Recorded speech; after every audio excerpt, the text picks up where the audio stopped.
अस्सलाम वालेकुम वरहमतुल्लाहि वबरकातुहू। सो ऑर्गेनिक केमिस्ट्री के नेक्स्ट लेक्चर के साथ आपके लेक्चर को लेके आपके साथ में हाजिर हैं। ठीक है, लेक्चर है अल्कोहल एंड फिनोल के जो चैप्टर है उस पर फुल चैप्टर कवर करेंगे इंशाल्लाह। So watch the video till the end and must share this video with your friends as well. इसकी पूरी हमने प्लेलिस्ट बनाई है। ठीक है, अब ये लेक्चर जो है एक सीक्वेंस से शेयर किए जाएंगे, तो ये आई थिंक सो कि थर्ड या फोर्थ लेक्चर होगा जो कि आप सुन रहे होंगे। इसके बाद 2 से 3 लेक्चर आने हैं। ठीक है, तो इंशाल्लाह। अच्छा, इसके अलावा ना मैं यहाँ पे इसके कुछ एमसीक्यूज टेस्ट के लिए भी पुट कर दूंगा, यानी इस हर वीडियो के नीचे जो है वो आपको प्रैक्टिस एमसीक्यूज मिलेंगे, तो आप वो भी आप जाके प्रैक्टिस कर सकते हैं। वो मैं शेयर कर दूंगा, आपको सारा प्रोसीजर बता दूंगा, so don't worry about that. ठीक है, तो चलें स्टार्ट करते हैं। सबसे पहले अल्कोहल्स एंड फिनोल्स, तो ये आपने याद रखना है अल्कोहल्स क्या है जिनमें OH ग्रुप लगा हुआ है। ठीक है, या आप ये कह लें कि जो आप वाटर है, वाटर का H रिमूव करके R लगा दें। इसी तरह वाटर का H रिमूव करके आप एक जो है वो लगा दें, फिनोल ग्रुप लगा दें, एक मतलब आप ये क्या एक बेंजीन ग्रुप लगा दें। ठीक है, कोई साइक्लिक वो लगा दें, तो आपके पास जो है वो रिंग स्ट्रक्चर लगा दें, तो आपके पास फिनोल बन जाता है। जबकि अगर इधर हम R लगा दें तो आपके पास ये अल्कोहल बन जाता है, जिस तरह CH4। ठीक है, आपने इसमें से H जो है रिमूव किया, OH लगा दिया, तो ये आपके पास अल्कोहल बन गया। ठीक है, चलें आगे हम देखते हैं। अल्कोहल जो एलिफेटिक भी हो सकते हैं, एरोमेटिक। एरोमेटिक मतलब चेन की फॉर्म है, रिंग की फॉर्म है, और एलिफेटिक मीन स्ट्रेट। अब जो स्ट्रेट है वो मोनोहाइड्रिक भी हो सकते हैं, पॉलीहाइड्रिक मतलब एक OH ग्रुप लगाओ या 2 OH ग्रुप लगे हो। ठीक है, दोनों हो सकते हैं। और अगर एरोमेटिक की बात करें तो आपके पास रिंग होगा, रिंग के ऊपर आपके पास कोई भी अल्कोहल लगाओ, जिस तरह बेंजाइल अल्कोहल। ठीक है, 1 2 3 प्रोपेन ट्रायोल। अब अच्छा, यहाँ पे ना मैं कुछ चीज़ें आपसे यहाँ पे शेयर करने जा रहा हूँ जो कि बहुत इंपॉर्टेंट है। सबसे पहले कि ये आपके पास जो ये वाला स्ट्रक्चर है, ये कौन सा किसका स्ट्रक्चर है? ग्लाइकोल का। ठीक है, और ये जो जिसपे 3 लगे हुए हैं, ये ग्लाइसरोल का स्ट्रक्चर है। तो ये आपने याद रखना है, इसके वाले से एमसीक्यूज बहुत ज़्यादा इंपॉर्टेंट है, आता रहता है। ये आप देख सकते हैं ग्लाइसरोल है। ठीक है, अच्छा, अब ये जो मैंने आपको बताया ना, ये आपके पास है। अब फिर टाइप्स आ जाती हैं इसकी, प्राइमरी सेकेंडरी। प्राइमरी क्या है कि देखना है OH के साथ जो कार्बन है उसके साथ डायरेक्टली कितने कार्बन अटैच है, 1 या 0। अगर कोई ना हो तभी प्राइमरी, अगर 1 अटैच हो तभी प्राइमरी है। ठीक है, इसी तरह अगर उस कार्बन के साथ 2 अटैच हों तो वो आपके पास सेकेंडरी। उसी कार्बन के साथ 3 अटैच हो, जो कार्बन OH के साथ अटैच है उसके साथ 3 आगे अटैच हो फर्दर, तो वो हमारे पास 3rd डिग्री अमीन जो है वो अल्कोहल बन जाता है। ठीक है, अल्केन का आप E निकाल के OL लगा दो तो आपके पास अल्केनोल जो है ये इनका आपके पास नाम बन जाता है, जिस तरह मेथानोल। ठीक है, मीथेन की जगह मेथानोल, और 2 प्रोपानोल। ठीक है, इसके अलावा 3 मिथाइल 2 ब्यूटानोल। अब यहाँ पे ना एक चीज़ मैं आपको इंपॉर्टेंट बताना चाहूँगा, वो ये कि अगर मिथाइल ग्रुप आ जाए, यानी अगर अल्केन ग्रुप्स आ जाएं और साथ में आपके पास जो है इसमें OH ग्रुप आ जाए, तो आपने हमेशा प्रेफरेंस जो है OH ग्रुप को देनी है। ठीक है, अच्छा देखिए, इस तरह 1 2 एथेन डायोल, इसका दूसरा नाम क्या है? That is glycol. ठीक है, और जो 3 OH वाला हो उसका ग्लाइसरोल। ये इंपॉर्टेंट है, बहुत ज़्यादा इंपॉर्टेंट है, इसको आपने वो नहीं करना। ठीक है, उसके बाद देखें हमने यहाँ पे इंपॉर्टेंस किसको दी है? इंपॉर्टेंस हमने अल्कोहल को ही दी है, प्रोपीन टू ओल। ठीक है, प्रोपीन यानी डबल बॉन्ड है उसकी वजह से टू ओल, तो ये आपने याद रखना है। अब जाए इधर से करें इधर से करें, वो OH जो है वो 2 पे ही आता है। ठीक है, उसके अलावा एक और है हमारे पास, नेमिंग हम करेंगे 2 ब्यूटीन 2 ओल। ठीक है, अब देखें यहाँ से हमने इसको इस साइड से स्टार्ट किया। अगर इसमें देखा जाए तो इस साइड दोनों के देखें डबल बॉन्ड इस साइड से भी 2 पे बन रहा है, दूसरे कार्बन में बन रहा है, इधर से भी दूसरे कार्बन बन रहा है, तो यानी उस हवाले से कोई इतना प्रेफरेंस यहाँ पे क्लियर नहीं है। अच्छा, अगर आपके पास कार्बोक्सिलिक ग्रुप भी आ जाए, OH ग्रुप भी आ जाए, फिर आप इसको लैक्टिक एसिड का नाम देते हैं। ठीक है, 2 हाइड्रोक्सी प्रोपेनोइक एसिड इसको आप कहते हैं। और इसमें जो इंपॉर्टेंट है दैट इज़ कि आपने पेरेंट किसको बनाना है, तो पेरेंट आपने कार्बोक्सिलिक ग्रुप को बनाना है। ठीक है, OH फिर बाद में आ जाता है, तो आपने इसका जो प्रेफरेंस ऑर्डर है वो याद रखना है। सबसे पहले कार्बोक्सिलिक ग्रुप, फिर SH ग्रुप। ठीक है, और फिर इसका फर्दर ऑन जारी या नीचे चलता रहता है, OH ग्रुप नीचे आता है। ठीक है, इस वजह से पहले जो है आपके पास COOH यानी कार्बोक्सिलिक ग्रुप होता है, तो आपने पहले मेन प्रेफरेंस उसको देनी है। उसके बाद which of the following is tertiary alcohol, तो 2 मिथाइल 2 प्रोपेनॉल, जब आप इसका स्ट्रक्चर बनाएंगे दैट इज टर्शियरी अल्कोहल। ठीक है, उसके बाद फिर आपके पास है नेक्स्ट स्ट्रक्चर के ये स्ट्रक्चर है CH3CH। ठीक है, और ये कौन सा अल्कोहल दिया हुआ है आपके पास, ये ऊपर वाले क्वेश्चन को एक्सप्लेन करने के लिए दिया हुआ है। तो मेनली जो हमारे पास स्ट्रक्चर है दैट इज 2 मिथाइल 2 प्रोपानोल। ठीक है, तो ये आपका जो स्ट्रक्चर है, ये जो इसका आंसर है दैट इज टर्शियरी अल्कोहल। ठीक है, उसके बाद एक्टिविटी ऑफ अल्कोहल को हम डिस्कस करने जा रहे हैं। तो CH का आपको पता है कि CH में ये 3 चीज़ें होती हैं, COH। ठीक है, अब ये जो C है ये पार्शली पॉजिटिव, जबकि O partially negative, H partially positive. ठीक है, और जो इसमें जो C है that is a kind of nucleophile है, वीक न्यूक्लियोफाइल। और बाकी आइसोब्यूटाइल अल्कोहल वो एक और स्ट्रक्चर भी बना के दिखाया हुआ है हमें। ठीक है, अच्छा, अब ना यहाँ पे 2-3 टाइप के रिएक्शन शो होते हैं, 2 टाइप के बल्कि। एक C और O का बॉन्ड टूटता है, वो वाले रिएक्शन सॉरी, और एक जो है सी और एच का बॉन्ड टूटता है वो वाली रिएक्शन, ठीक है। तो उसके में हमारे पास है रिएक्शन इनमें सी ओ बॉन्ड। पहले हम सी बॉन्ड की बात करते हैं। इसमें जो होंगे रिएक्शन वो ज़्यादा न्यूक्लियोफाइल के होंगे, तो ये आपने याद रखने, ठीक है। जिस तरह के हमारे पास पहला है CH3 CH2OH, न्यूक्लियोफाइल ने अटैक किया तो क्या करेगा कि जो OH है उसको साथ निकाल के ले जाएगा, मतलब बाहर चला जाएगा, कार्बोकेटाइन बन जाता है, ठीक है। अगर ऑर्डर देखा जाए तो ऑर्डर हमेशा वही रहता है 3 2 1, 3 बल्कि ग्रुप्स होते हैं, 2 फिर इस तरह काम होता है, ठीक है।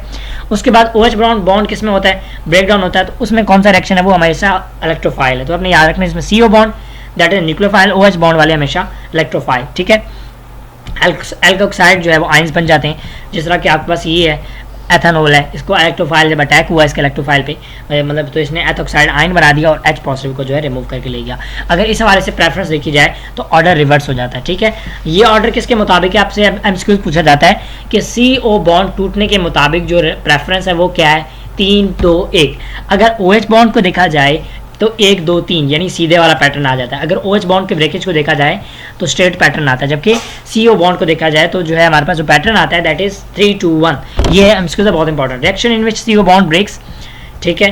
अब जिस तरह हमारे पास रिएक्शन यहाँ पे शो किए हुए हैं, रिएक्शन कौन कौन से हो सकते हैं कि भाई हम यहाँ पे ZnCl2 को यूज करें, और ये कौन से होंगे, CO बॉन्ड ब्रेक हो रहा है, डेफिनेटली कौन से रिएक्शन होंगे, न्यूक्लियोफिलिक रिएक्शंस होंगे, ठीक है। तो इसमें हमारे पास पायराडीन है, ये हमारे पास बन जाता है, इसमें हैलाइड बन जाता है, ठीक है। और ये वैसे उसके टेस्ट के लिए भी यूज़ होता है, सॉरी ये वाला टेस्ट, इसको लुकास टेस्ट भी कहते हैं, ठीक है। प्राइमरी सेकेंडरी और टर्शियरी के लिए जो है टेस्ट करने के लिए यूज़ होता है, ठीक है। उसके बाद PCl5 आप यूज़ कर सकते हैं, PCl3 यूज़ कर सकते हैं। अभी एमसीक्यूज आता है कि आप क्लोराइड बनाते हैं तो वो किसके थ्रू बनाते हैं, उसके थ्रू, ठीक है। थायोल ऑक्साइड ये आप यूज़ कर सकते हैं, तो इसमें भी आपके पास जो बन जाता है दैट इज अमीन्स बन जाते हैं। उसके बाद जो OH जिसमें OH बॉन्ड ब्रेक होता है, रिएक्शन कौन से होंगे, डेफिनेटली इलेक्ट्रोफिलिक रिएक्शन होंगे, ठीक है। इलेक्ट्रोफिलिक रिएक्शन होंगे तो इसमें हमारे पास ये है कि देखें ये सॉल्ट बन जाएंगे, सोडियम ऑक्साइड, ठीक है, यानी Na रिप्लेस कर देगा H को, H2 गैस भी बन जाएगी साथ में। एमसीक्यू पूछा जाता है कि कौन सी गैस बनती है, सॉल्ट बनता है और साथ में गैस बनती है, ठीक है।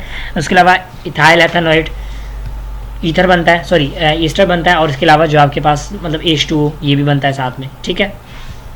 तो ये कुछ चीज़ें आपको इस हिसाब से याद रखिए। ऑक्सीडेशन ऑफ अल्कोहल्स, ऑक्सीडेशन हमेशा याद रखिएगा। प्राइमरी अल्कोहल के ऑक्सीडेशन आपको पहले एल्डिहाइड देगा, फिर कार्बोक्सिलिक एसिड। सेकंड की ऑक्सीडेशन आपको कीटोन देगा, बस इससे आगे रिएक्शन नहीं प्रोसीड करता। जो टर्शियरी अल्कोहल है वो आपके पास आगे मतलब डिफरेंट ड्रास्टिक कंडीशंस को रिक्वायर्ड होती है। हम जरा इसको देख लें तो आपको क्लियर हो जाएगा। ये प्राइमरी है, ठीक है, प्राइमरी को यूज़ किया, K2Cr2O7 आप ये यूज़ करेंगे as oxidising agent.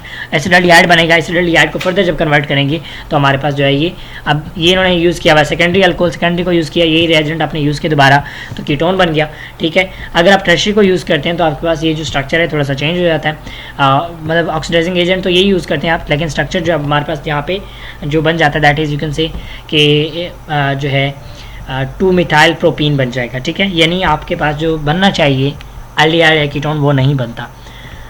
3 degree alcohols are not oxidized into carbon compound because they contain molecular groups no, they have no alpha hydrogen, या दैट्स द राइट ऑप्शन कि इनके पास अल्फा हाइड्रोजन नहीं होता, क्योंकि यहाँ पे रिप्लेसमेंट होनी होती है और यहाँ पे एल्डिहाइड या कीटोन बनने के लिए हाइड्रोजन का होना रिक्वायरमेंट होती है, ठीक है।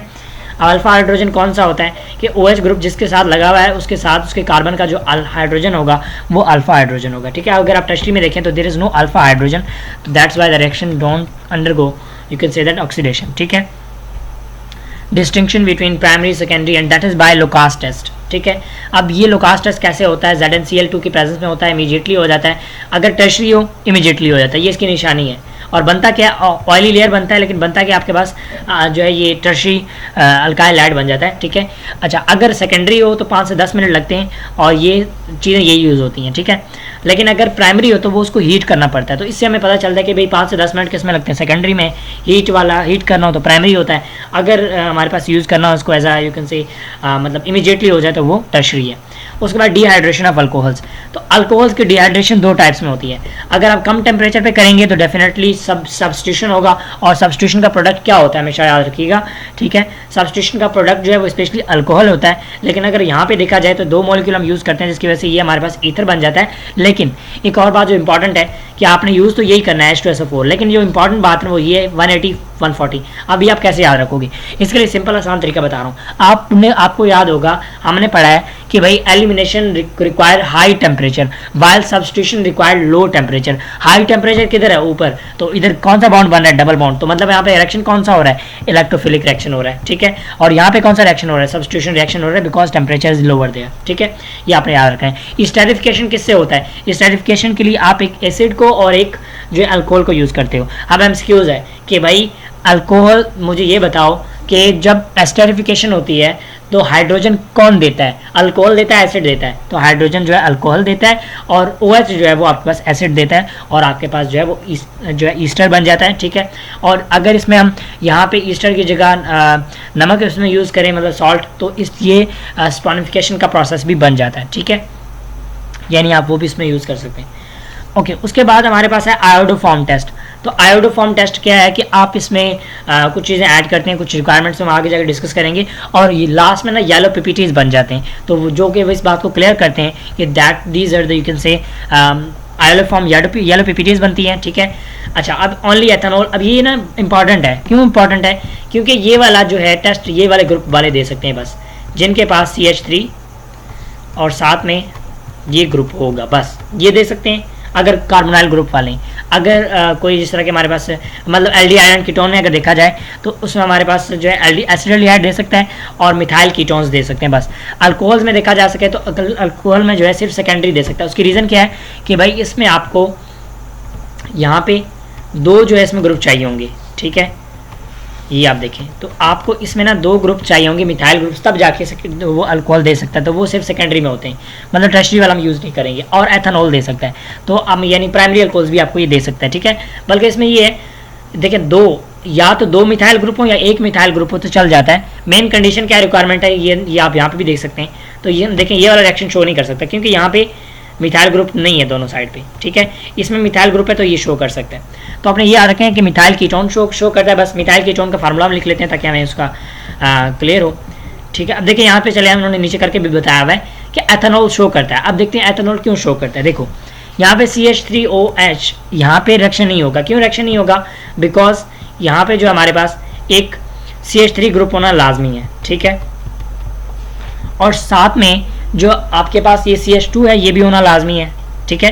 यानी CH3 ग्रुप तो एक कंपलसरी चीज़ है, लेकिन CH2 यानी आप ये कह सकते हो कार्बन आपके पास 2 होने चाहिए बस, ठीक है, 2 कार्बन होने चाहिए। अब ये 2 कार्बन सेकेंडरी में भी होते हैं और प्राइमरी वाले जिसमें 2 कार्बन होते हैं वो वाले इसमें भी होते हैं, जिस तरह कि ये है, तो ये शो करता है जबकि ये शो नहीं करता, ठीक है।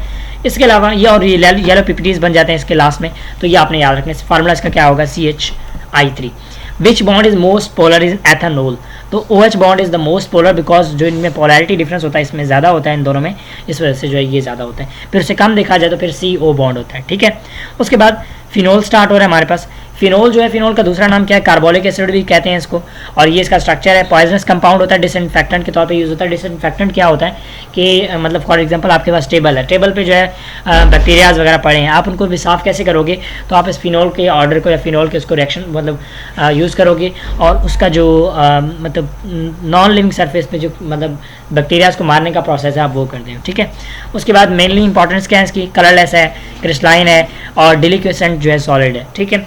मेल्टिंग पॉइंट 41 है जबकि बॉइलिंग पॉइंट 182 सेंटीग्रेड है, और पिंक सॉल्यूशन जो है प्रोवाइड करता है, सिंपली सॉल्वेंट वाटर है क्योंकि हाइड्रोजन बॉन्डिंग होती है इसमें, और 68.5 जो है सेंटीग्रेड इसमें रिक्वायरमेंट होती है। इसके अलावा जो इसके कुछ एग्जाम्पल हैं जिस तरह के कैटिकोल, रिसोर्सिनोल, हाइड्रोक्विनोन, तो ये आपने याद रखना है। यहाँ पे 1246 ट्राइनाइट्रोफिनोल जिसको टिपिक्रिक एसिड भी कहा जाता है, ठीक है। तो ये जो कुछ इंपॉर्टेंट है इसमें बताया मैं कि अगर 2 हो तो आपके पास जो है इसमें इंपॉर्टेंट है, तो इसमें अगर जो इंपॉर्टेंट है वो आपको बताया है। कैटिकोल मीन्स 2OH वाला, ठीक है, यानी मेनली इन्वॉल्व OH है। आपने ये याद रखना है कि भाई जो हमारा चैप्टर है, चैप्टर का नाम क्या है, अल्कोहल फिनोल, मतलब फिनोल के ऊपर अल्कोहल लगे हुए हैं, ठीक है। कितने लगे हुए, 2 लगे हुए, तो कैटिकोल, ठीक है। अब इसका जो है सिंपल आप इसको इस तरह याद रख लो कि ABC में C का क्या नंबर है, 3, आप उसे कम कर लो, ठीक है, यानी A का 1, B का 2, C का 3। इसके अलावा रिसोर्सिनोल, तो रिसोर्सिनोल में 2 लगे हुए हैं लेकिन पोजीशन थोड़ी चेंज है, यानी 1 2, यहाँ पे 1 2 कैटिकोल, आपने इस तरह याद कर लो, 1 2 कैटिकोल, ठीक है, 1 3 रिसोर्सिनोल और 1 4 हाइड्रोक्विनोन, जबकि 246 ट्राइनाइट्रोफिनोल पिक्रिक एसिड जो है उसमें आ जाता है। एसिडिक बिहेवियर की अगर बात की जाए तो ये जो अपना H जो है वो दे देता है, उसके बाद जो इसका नेगेटिव चार्ज है वो घूमता रहता है, यानी सर्कुलेट करता रहता है, जिसकी वजह से फेनॉक्साइड इसको नाम आ जाता है, मतलब इसका नाम होता है, और ये हाईली स्टेबल हो जाता है। तो स्टेबिलिटी इसकी सबसे ज़्यादा है, लेकिन सबसे ज़्यादा किसकी है? कार्बोक्सिलिक एसिड की है, फिर फिनोल की है, और फिर अल्कोहल की है। ठीक है, एसिड क्या करता है कि भाई एसिड अपना H डोनेट कर देता है और उसका जो कॉन्जुगेट बेस होता है वो स्टेबल बन जाता है। ठीक है, अब जरा इसके रेजोनेंस स्ट्रक्चर को देखते हैं, क्योंकि स्टेबल है तो क्यों स्टेबल है? ये जो नेगेटिव चार्ज है ना इसका घूमता रहता है। अब देखें, पहले यहाँ पे था, फिर यहाँ पे आएगा तो इसका डबल बॉन्ड जो है वो पहले शिफ्ट हो जाएगा। उन्होंने थोड़ा सा इसको उल्टा बनाया हुआ है, आप यहाँ से स्टार्ट कर देते हैं कि देखें यहाँ पे था, यहाँ पे आया तो इसने ये डबल बॉन्ड ये वाला खत्म कर दिया। पहले डबल बॉन्ड्स क्या कि यहाँ पे आए थे ना, यहाँ पे इन्होंने मूव किया और ये वाला डबल बॉन्ड खत्म कर दिया। अब यहाँ पे थोड़ा सा ये नीचे आ जाएगा, नीचे आने की वजह से अब दो डबल बॉन्ड इधर रह गए, वो बाकी छोड़ दिए इसने। फिर इधर आएगा आपके पास, फिर दो डबल इधर बॉन्ड छोड़ देगा, वो वाला खत्म कर देगा, फिर दोबारा ऊपर चला जाएगा। देखें रिंग में कोई चेंज नहीं आया, बस ये घूमता रहा। ठीक है, तो ये अपने याद रखना है। उसके बाद no effect of litmus paper पे कोई इफेक्ट नहीं पड़ता इसका। ठीक है, के की वैल्यू इसकी 1.3 है, जबकि पी के इसका 10 होता है, और जो कार्बोक्सिलिक एसिड है उसका पी के जो होता है दैट इज़ 5। ठीक है, बल्कि पी के इसका आई थिंक सो के 10 नहीं होता। चलें इसको मैं दोबारा चेक कर लेता हूँ। ठीक है, एसिडिक स्ट्रेंथ देखें, सबसे ज़्यादा कार्बोक्सिलिक एसिड, फिर फिनोल, फिर वाटर और फिर अल्कोहल, यानी अल्कोहल का वाटर से भी कम होता है। ठीक है, इस तरह एथेनोइक एसिड हाईली एसिडिक, फिर फिनोल, फिर ethanol.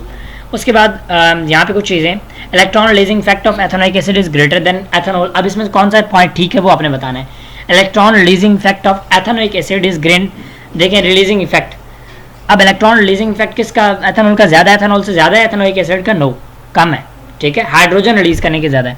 Electron releasing effect of phenol is greater than no, electron withdrawing fact of phenol is greater than ethanol लो, electron withdrawing fact of ethanoic acid is greater than phenol. या जो मतलब पहले वाला है ना, वो आपके पास इलेक्ट्रॉन विदड्रॉ कर सकता है इजीली, मतलब ethanoic acid as compare to phenol, फिर इसी तरह phenol as compare to water, water as compare to alcohol. ठीक है, उसके बाद reactions of phenol due to OH group.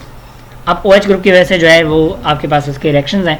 ठीक है, पहला रिएक्शन क्या है? सोडियम ऑक्साइड के साथ वो करेगा तो इसके क्या बनेगा? सोडियम फेनॉक्साइड बन जाएगा। ठीक है, सेकंड रिएक्शन क्या करेगा कि ये आपके पास इसाइल क्लोराइड के साथ जो है वो रिएक्ट करेगा। ठीक है, क्लोराइड एसीटेट उसके साथ रिएक्ट करेगा और ये क्या करेगा? उसके साथ अटैच हो जाएगा, तो फिनाइल एसीटेट इसको नाम दे देंगे। ठीक है, फिर हमारे पास आता है कि फ्रैक्शंस ऑफ फिनोल, अब यहाँ पे जिंक का भी अटैच वो कर देता है तो ZNO बन जाएगा, तो ये रिंग जो है बेंजीन बना देगा। तो अब आपसे कौन सा क्वेश्चन आ सकता है कि आप बेंजीन कैसे प्रिपेयर कर सकते हैं? तो भाई आपने जिंक का रिएक्शन करवा दें, फिनोल के साथ बेंजीन बन जाएगा। ठीक है, उसके बाद reaction of phenol due to benzene ring. Benzene ring की वजह से कौन सा रिएक्शन? अब इसमें बेंजीन रिंग इन्वॉल्व होगी। पहला ये HNO3, तो इसको हम रिएक्शन को कहते हैं नाइट्रेशन रिएक्शन। ठीक है, अब इसमें क्या है, अगर आप एक मतलब 3 H2O यूज़ करते हो तो आपके पास पिक्रिक एसिड बन जाता है 2,4 ट्राइनाइट्रोफिनोल जो है, और आप ये यूज़ क्या करते हो? कंपाउंड आपके पास H2SO4 जो है ये यूज़ करते हो। ठीक है, इसके अलावा आप ज़रा इन्होंने यहाँ पे थोड़ा सा मैकेनिज्म भी बताया हुआ है कि क्या होता है कि अगर आप बल्कि इसमें आप H2SO4 का भी रिएक्शन करवा सकते हैं, इसको सल्फोनेशन रिएक्शन कहते हैं। ठीक है, इसमें आपके पास ऑर्थो हाइड्रोक्सी बेंजीन बन जाता है और इसके अलावा पैरा हाइड्रोक्सी बेंजीन बन जाता है, बिकॉज ये जो है ऑर्थो पैरा डायरेक्टिंग ग्रुप है आपके पास ये H2SO4। ठीक है, उसके बाद अगर हम H2 के साथ करवा दें तो इसको हाइड्रोजनेशन कहते हैं, कैटालिटिक हाइड्रोजनेशन भी कहते हैं। निकल को एज अ कैटलिस्ट यूज़ करते हैं, 150 सेंटीग्रेड है, तो ये जो सारे इसके अंदर वाले बॉन्ड है खत्म कर देता है, तो साइक्लोहेक्सेनॉल बन जाता है। ठीक है, distinction between alcohol and phenol can be established by that is by reaction with bromine. ठीक है, तो ये नहीं रिएक्शन लुकास टेस्ट किसके लिए है? वो अल्कोहल्स के सारी टाइप्स को डिफरेंशिएट करने के लिए। ठीक है, tolerance reagent aldehyde and ketone के लिए यूज़ होता है। आयोडोफॉर्म जो है वो फिनोल के साथ उसका कोई लेना देना नहीं है, तो इसलिए जो बेस्ट ऑप्शन है that is reaction with benzene. Benzene के साथ जब आप रिएक्शन करते हैं तो वो जो है इसकी प्रॉपर्टीज दोनों के अलग अलग करके शो कर देता है। ठीक है, चलें उसके बाद ये Br, तो ये ब्रोमिनेशन रिएक्शन होता है, और ये 2,4 ट्राइनाइट्रस ब्रोमोफिनोल। ठीक है, वाइट PPT बन जाता है इसका 2,4,6 ट्राई ब्रोमोफिनोल, जबकि ऊपर था 2,4,6 ट्राई नाइट्रोफिनोल, वो हमारे पास पिक्रिक एसिड था। अल्कोहलिक एसिड Br2 आप यूज़ करेंगे तो अल्कोहल के साथ Br2 का आप रिएक्शन करवाएंगे तो आपको ऐसा नहीं होगा। देखिए अब ये यहाँ पे एक टेस्ट उन्होंने करके बताया हुआ है कि आप ब्रोमीन का रिएक्शन करवाएं अल्कोहल का और फिनोल का, तो फिनोल जो है रिएक्शन दे देगा जबकि अल्कोहल रिएक्शन नहीं देगा, तो इससे भी आप डिफ्रेंशिएट कर सकते हैं। ठीक है, उसके बाद हमारे पास एल्डिहाइड एंड कीटोन शो हो रहे हैं, स्टार्ट हो रहे हैं आई थिंक सो कि बल्कि इसके अलावा एल्डिहाइड एंड कीटोन है तो वो हम नेक्स्ट वीडियो में स्टार्ट करते हैं, या बल्कि किसी वीडियो को कंटिन्यू किया जाए। चलें इसको कंटिन्यू करते हैं, बल्कि ये है कि नेक्स्ट का कर लेते हैं। ठीक है, मैं वीडियो इसलिए वो मैं डिवाइड कर देता हूँ ताकि मैं आपको ना हर वीडियो के नीचे टेस्ट दे दिया करूँ। ठीक है, अब ज़रा मैं कुछ चीज़ें मैं अरेंज कर रहा हूँ इंशाल्लाह, तो मैं आपको हर वीडियो के नीचे एक टेस्ट दे दूँगा। मैं तकरीबन एक वीडियो के 7 घंटे बाद दूसरा वीडियो जो है वो अपलोड करूँगा, ठीक है। मैं ऐसा करके लगा दूंगा तो 8 वीडियो के 7 घंटे बाद दूसरा अपलोड होगा, तो आपको सारा वे बता दूंगा, ताकि हम जो ऑर्गेनिक करें ना, इस पर आपकी ग्रिप जो है बहुत ज़बरदस्त होनी चाहिए, ठीक है। जितने भी मैंने आपको पॉइंट्स बताए, एमसीक्यूज बताइए, आपने नोट डाउन कर लेने। Thank you so much watching the lecture till the next video, take care, अल्लाह हाफिज़।